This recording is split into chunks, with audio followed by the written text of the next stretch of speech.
Hey, how's it going? Thanks for checking out today's video. So in this channel, what we're looking at doing really is helping you figure out who you are today and who you could become tomorrow. So today's challenge that I'd invite you to take part in or to think about this week, trying this challenge out, is to consider trying to start a conversation with at least two strangers. And so we live in this world that is hyper connected. We have mobiles, we can connect with anybody in the world in a couple of seconds.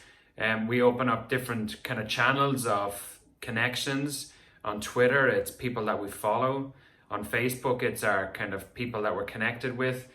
And yet loneliness is very high in some of the countries as a kind of self-reported metric of probably how well people are doing in reality. So despite this over-connected or hyper-connected world, we're experiencing less human connection, and hence potentially why some of us then experience some aspects of loneliness. And so today's challenge, focused on reaching out to two strangers, is really around a couple of kind of things that I think are useful to pay attention to. So Nancy Kline wrote an amazing book called Time to Think. And what it talks about is when we give our attention and allow others to the space and our attention to help them think, it will actually help them think better, and then it increases that kind of human connection. Dale Carnegie in How to Win Friends and Influence People said that to be interesting, be interested. So instead of feeling like we need to have all of these qualities about ourselves that other people will find amazing and so intriguing and so just want to experience with us, instead to flip that, and in that language of Nancy Kline, give attention to the other person and be interested in them, who they are, what's important to them, who they care about.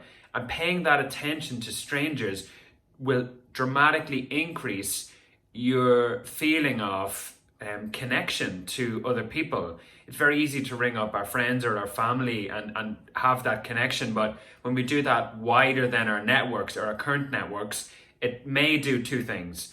It'll increase our network, so we may find out something really useful about somebody that we've never met before, but that could absolutely be really helpful to have in our network, both to maybe get something or hopefully to give something. And the second thing is it really kind of pushes you out of your comfort zone. And one of the things that I think is useful when we think about development is not the easy things to do, so the things that are within our comfort zone, but to push out the comfort zone and explore that possibility.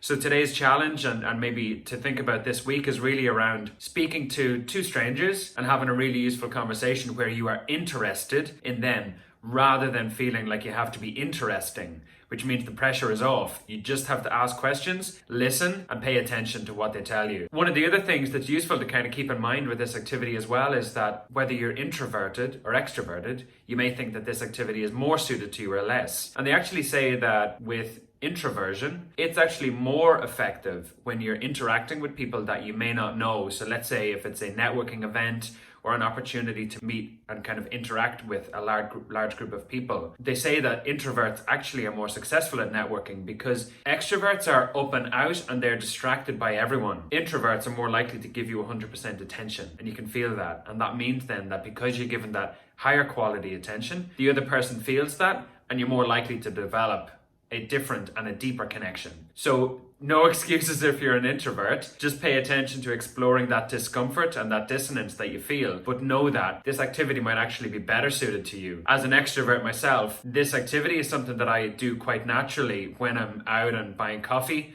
I try to observe what other people are paying attention to and just have a lighthearted conversation with them, paying attention to some of the things that they say so that I can continue the conversation. So I hope you find this activity useful and the challenge, and I'd love to hear in the comments below what you noticed, what you paid attention to, and what you learned about yourself and about the other people that you interacted with. Again, thanks a million for checking out the channel as well. At Close the Gap, what I'm hoping to achieve are helping you realize where you are today, where you could become tomorrow, or who you could become tomorrow, and help you bridge that gap or close that gap. So thank you very much. Please subscribe and absolutely comment below any of your thoughts or suggestions for future videos, but as well as that, anything that you've learned today. So have an amazing day. Thanks a million.